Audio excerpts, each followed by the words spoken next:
Hi guys, ito pala yung cheesecake na salted caramel. Bibili mo lang ng $10, $11 in supermarket. So, nakalagay na siya sa box. Ganyan siya. Our snack for tonight. Creamy cheesecake with the rice. Rich salted caramel. With top delicate choco flakes.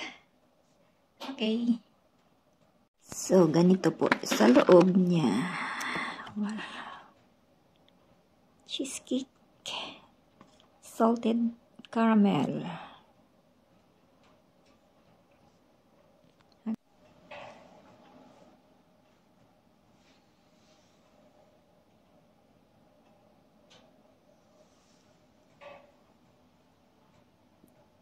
Okay.